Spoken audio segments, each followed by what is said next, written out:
Okay, so we'll perform step 4, which is the verification of the results. So in this case, we'll verify the monthly payment. We'll just verify the monthly payment is $1,012.45. So to do that, let's write it down. We'll copy step 4 into my board as a comment, into my code as a comment. So again, I'll right click and comment block. And let's try to get the property and values for the monthly payment. So using object spy, let's minimize this. And with the hand sign, I'll click on this monthly payment. Let's try to understand the object. So in this case, this is a web element. As you can see, this is a web element under the same browser and same page. And this web element, we have inner text and we have inner HTML.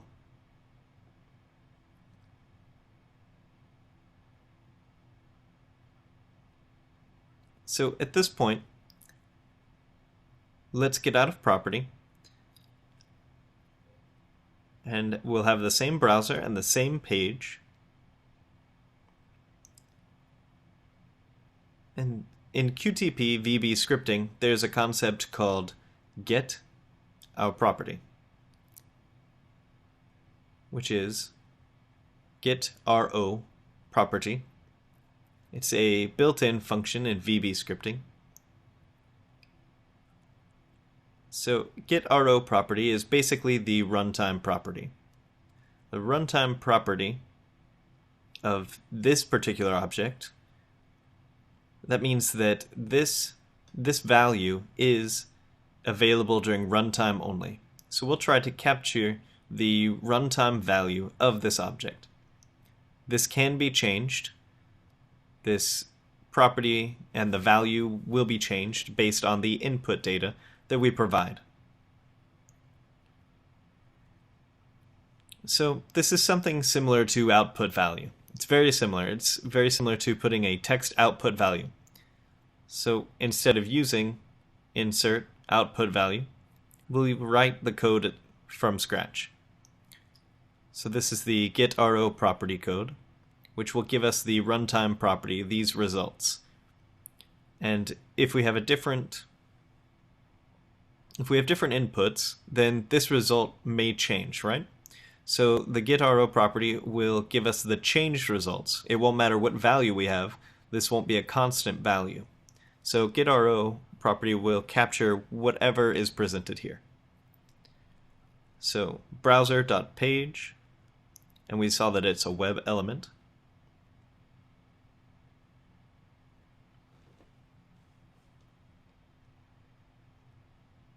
So as we can see, if we do another object spy, we'll see that the value, the dollar amount value, is coming as inner text. It is coming as the inner text of this object. So we'll try to capture the inner text. .web element. So we'll say .web element.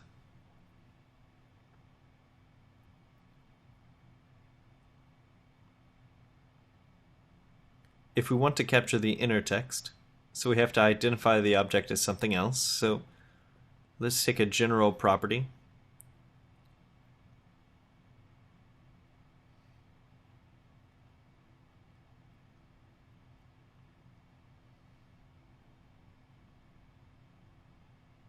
Well,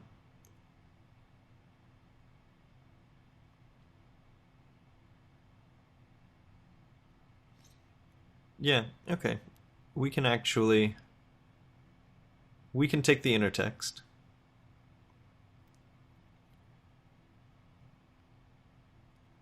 So a better way to do it is, instead of directly pointing to this web element, so this web element is residing in another object. So let's do object spy. Let's click on this monthly payment. So this is the web element, but the web element is residing inside this web table.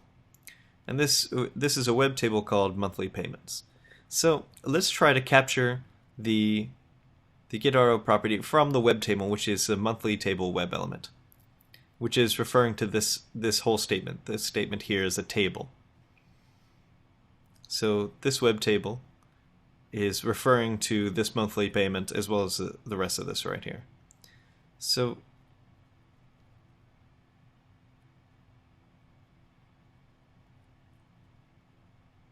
here, let's try to find a unique property of this web table.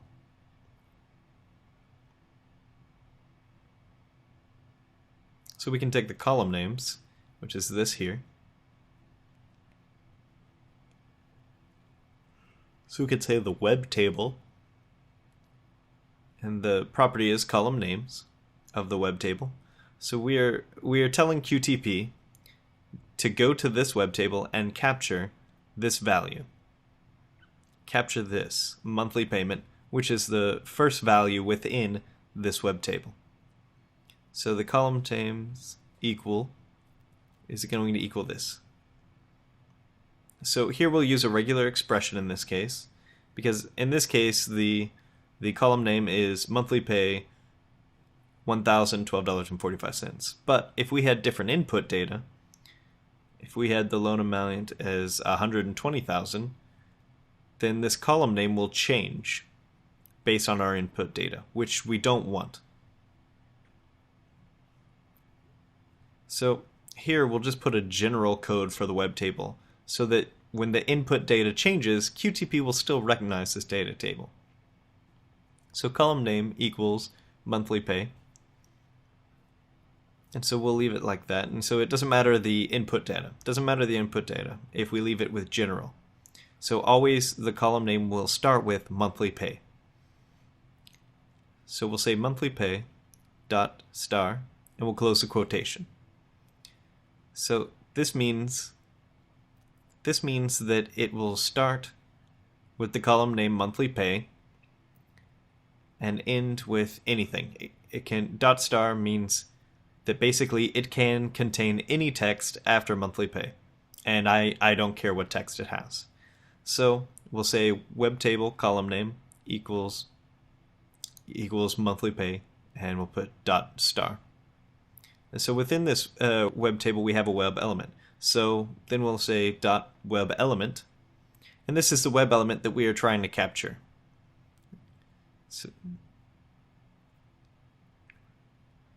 So we don't need to actually capture the web element directly. You can see when we click on it with Object Spy, if you go to the text property, which is this property here, it's the first line of the text property, is monthly pay is $1,012.45. So that's exactly what we want to capture. So we want the getRO property. We want to get RO property of this text property of this web table. So we'll do a get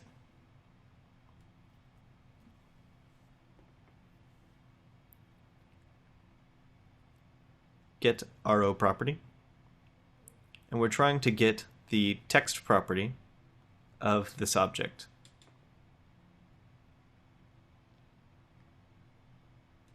So it will capture the runtime text property of this web table.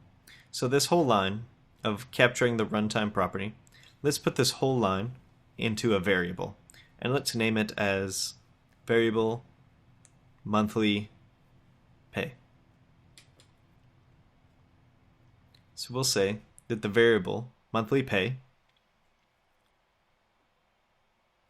is equal to, you can name it whatever you want, but variable monthly pay is equal to the browser, page, web table, and capture the getRO property of the text property.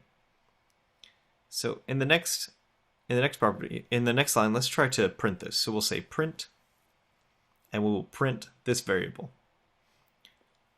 So whatever value you get, whatever variable that this value captures, we want to print variable monthly pay. So it'll print whatever value we capture. So let's close the browser And let's run this and see what happens.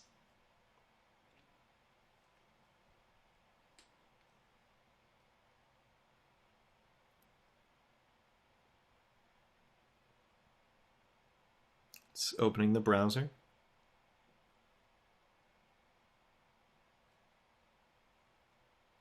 It's navigating and entering the text.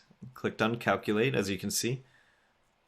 And so we have the results, the monthly pay results, and we have a print log in this case. So this is the code, this last line of our code, which actually gave us the print variable property. So, and it printed the quantity here in this this print log that got generated. So it's saying that the monthly payment is $1,012.45. So we actually captured the getRO property, the monthly payment here. So in the next video, we will be comparing these results with our expected results, and then we will continue to create external sheets for our input and output and the data-driven coding. So continue to watch. Thank you.